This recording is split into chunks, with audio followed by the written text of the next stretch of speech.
O mundo não é um grande arco-íris. É um lugar sujo, é um lugar cruel, é um lugar feio, é um lugar travado, é um lugar...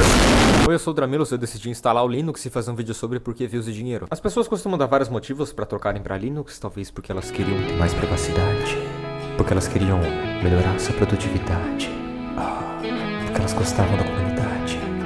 Os meus motivos não foram tão refinados assim. Eu comprei um laptop para usar na faculdade e ele veio com Windows 11.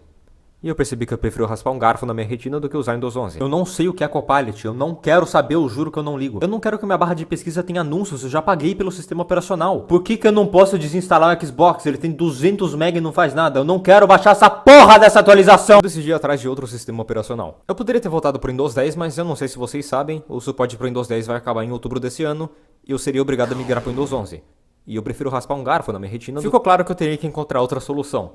Mas que opção? O que poderia ser? Qual sistema operacional? Eu tava com medo, mas eu decidi usar o Linux. Fui me informar a respeito. A primeira coisa que eu descobri é que o Linux não é um sistema operacional, e sim o código-fonte de um. Imagina que você quer um carro. O Windows já vem pronto, é só você montar e dirigir. Mas infelizmente para dar certo você precisa vender seus dados para a Microsoft. O Linux é só o chassi de um carro, mas você pode escolher a lataria que você quiser. Às vezes você quer um carro super rápido, às vezes você quer um carro confortável, às vezes você quer um carro que minera Bitcoin. Eu acho que é melhor eu aposentar essa metáfora. O ponto é que existem várias distribuições de Linux que eu poderia escolher, cada uma serve para uma coisa, e tem muitas, qualquer coisa que você imaginar tem uma distribuição. Que porra é essa? Depois de muita pesquisa, muita consulta, planilhas do Excel, gráficos de pizza 3D empilhados, eu cheguei na distribuição de Linux perfeita. Não é muito intuitiva de primeira, mas eu tô brincando. Esse é o meu notebook. Eu sei, não é grandes coisas, mas eu gosto dele. E esse é o Zorin OS. Eu passei muito tempo pesquisando sobre o Linux antes de começar a usar, assistindo vídeos, etc, para que eu não me surpreendesse tanto quando eu começasse a usar. E a verdade é que isso é impossível. É tipo viajar para outro país com uma cultura diferente. Você pode ler muito sobre, você pode pesquisar, você pode aprender, mas quando você descer do avião, vai ter pelo menos alguma coisa que tu não vai saber o que é. É um choque cultural. Tem coisas que são simplesmente diferentes e depois de anos usando o Windows, foi bizarro. Mas foi interessante. Conforme eu fui me adaptando ao sistema, eu fui percebendo muitas coisas incríveis, muitas coisas ruins. Muito terminal. Eu decidi fazer uma listinha de cada uma delas, as coisas boas e as coisas ruins, para fazer um vídeo mais coeso. Vamos começar pelas boas, porque não tem motivo, eu só quero. Nós vivemos um sistema capitalista perturbador e doentio, onde a opinião das massas foi manipulada ao ponto de fazer-nos acreditar que 60 GB para um sistema operacional é aceitável. Sério, por que o Windows 11 pesa tudo isso? Não faz sentido. Faz um pouco de sentido. O Zorin OS pesa só 15 GB e eu, sendo minimalista, acho isso incrível. E um dos motivos para ele ser tão mais leve é porque ele não vem com praticamente nada pré-instalado. Não precisa do OneDrive, do Copilot, do Xbox, de algum serviço podre, de stream do Candy Crush que sempre vem instalado por algum motivo. Ele é um quadro em branco, só esperando para ser preenchido com a sua arte e com o seu minerador de Bitcoin. E eu acho isso lindo. Não tem nada supérfluo, não tem nada excessivo. É tão sereno, é tão calmo. Eu não acho que porque os computadores estejam ficando cada vez maiores em armazenamento que os sistemas operacionais precisem crescer também. Eu fico pensando em como isso faz exatamente a mesma coisa que isso, sendo 75% menor.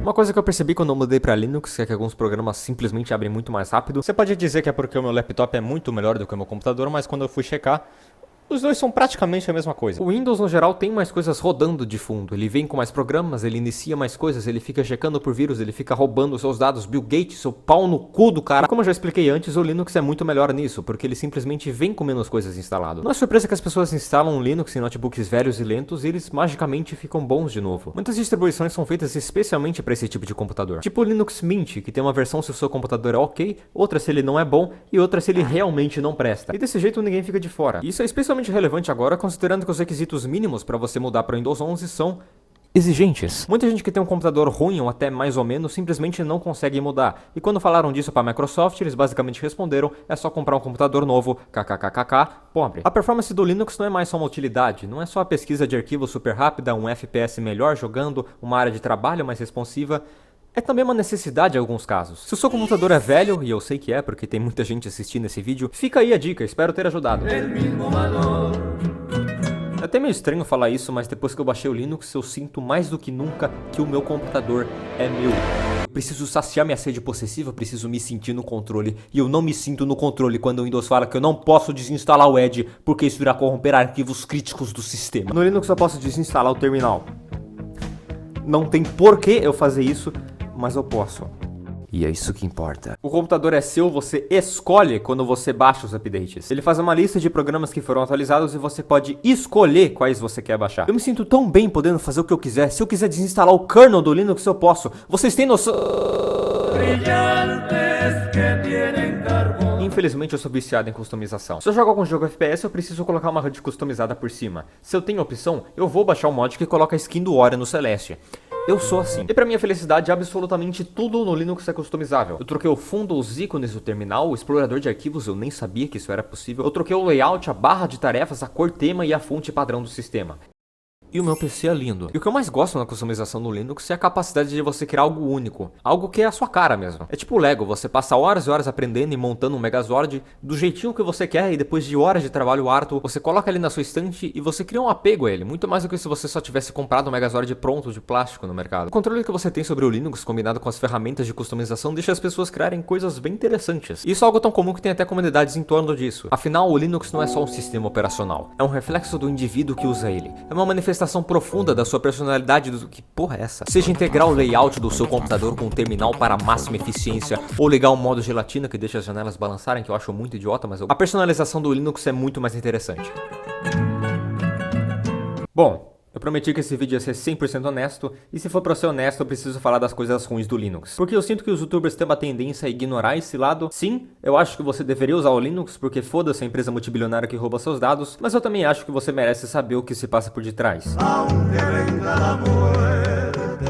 O Linux simplesmente tem mais inconveniências no geral. E por inconveniências eu quero dizer probleminhas que surgem quando você menos espera. Porque quando eu quero arrastar um arquivo eu não posso arrastar pela barra de tarefas igual no Windows, eu tenho que colocar uma janela do lado da outra? Por que minha mesa digitalizadora não conecta direito? Por que o Audacity não deixa eu mexer no meu microfone? Etc. Se tem uma coisa que eu posso dar crédito pro Windows, é que as coisas simplesmente funcionam. Você não precisa pensar em como você vai conectar a sua mesa, você só conecta. E várias vezes esses empecilhos do Linux, infelizmente, vão precisar que você entre num fórum no Reddit de 9 anos atrás, só pra você descobrir que a solução não funciona mais. Isso varia de distribuição pra distribuição. O Zorin, por exemplo, ele é ótimo nesse tipo de coisa. Ele não tem tantos desses probleminhas e também que ele tem uma documentação muito boa, então qualquer coisa você sempre consegue resolver mais facilmente. E tem distribuições que são mais estáveis, né, que eu tenho até medo de pronunciar o nome. Essas eu não diria que são sistemas operacionais, eu diria que são hobbies, você tem que dedicar a sua vida a elas se você quiser tirar proveito. Eu falo isso porque eu sei que tem pessoas que não tem o saco de ficar arrumando coisinha por coisinha, que só querem ligar o PC e usar o PC e não ter que pensar em nada. Tá certo que o Windows não é perfeito nisso, convenhamos, mas é sempre bom avisar. O Bluetooth é meio bosta. Ok, vocês ganharam. Esse é o maior problema do Linux. Esse problema diminuiu pra cacete nos últimos anos. Eu não acho absurdo falar que um dia ele não vai mais existir, mas ele existe. Eu sei que jogos sempre foram meio problemáticos porque os anti-cheats detestam o Linux for some fucking reason. Valorant e Fortnite tem esse problema, eles simplesmente não funcionam por causa do sistema de trapaça. Quanto a outros jogos, alguns têm port para Linux, como o Celeste, e realmente funcionam muito bem. Funcionou tão bem que eu consegui colocar até mods no Celeste e ele continua funcionando. Ah, mas é claro que funcionam, isso é um esperado. Eu quero saber como é que eu vou jogar 90% dos outros jogos que não tem port. E isso é uma preocupação totalmente válida, querido, mas não se preocupe. A Valve criou um programa chamado Proton, que basicamente lê um jogo que roda em Windows e traduz ele para Linux. De primeira eu não tava com muita fé que ia funcionar, mas funciona. Eu testei Sonic Mania, Geometry Dash e simplesmente funciona. Os jogos nunca travaram. Se você é um jogador casual, gosta só de usar Steam, jogos meio leves, você provavelmente nunca vai ter nenhum problema com o Linux, a não ser que você queira crancar os fucking nines, aí não tem muito o que fazer. Quanto a outros programas, não dá pra você acessar o pacote Office por motivos que eu acredito serem óbvios, mas tanto faz porque dá pra você abrir eles no navegador. Não dá pra você acessar os programas da Adobe, se você trabalha com Photoshop ou Premiere talvez não seja uma boa ideia. O FL Studio não tem suporte, mas eu encontrei 600 tutoriais de como fazer ele funcionar. XD. E é mais ou menos isso. Essa é a lista principal de programas que não funcionam em Linux. Lógico, sempre tem alguns outros gatos pingados que não funcionam, tipo o Sony Vegas, o editor de vídeo que eu uso faz 5 anos. Eu preciso admitir uma coisa. Eu não troquei 100% pra Linux porque o meu editor de vídeo simplesmente não roda. Eu sei. Eu devia trocar de editor. Não só porque eu quero mudar pra Linux, mas também porque eu sei que um editor de vídeo indiano gratuito talvez não seja a melhor ferramenta do mundo. Eu descobri ele quando eu era criança, aprendi a usar e simplesmente continuei usando. Eu construí meu canal do YouTube com ele, tenho muitas lembranças boas de nós juntos, exportando meu primeiro documentário, exportando o projeto que trabalhei por meses, mas a cada dia o nosso vínculo se torna mais e mais frágil. Eu já implorei para os desenvolvedores fazerem um port para Linux, mas eles não querem. Eu vou mandar real, tem 3 pessoas que usam essa porcaria desse editor, e eu sou uma delas. Até o T-Launcher tem port para Linux, mas vocês não têm. Até Minecraft pirata. Eu vou ter que admitir que o Linux é uma das experiências mais interessantes que eu já fiz. Eu tive que mudar muita coisa, me adaptar e deixar muitas coisas pra trás. E repensar algumas atitudes que eu deveria ter repensado há muito tempo. Ele não é perfeito, nenhum sistema operacional é. E a verdade é que não existe uma resposta definitiva pra se você deveria mudar pra Linux ou não. Eu não sou super fanático e acho que todo mundo deveria usar só Linux. Até porque isso não seria muito realista, mas acho que todo mundo poderia pelo menos experimentar alguma vez na vida. No fim, eu quero que você coloque as coisas na balança, decida se você tiraria proveito disso tudo, ou simplesmente mergulhe de cabeça. Mas olha bem onde você vai cair. Eu espero que vocês tenham gostado do vídeo. Se você tem alguma dúvida sobre o Linux, pode deixar nos comentários. Como faz para recompilar o kernel do Linux? Eu não faço ideia. E é isso. Uma boa tarde.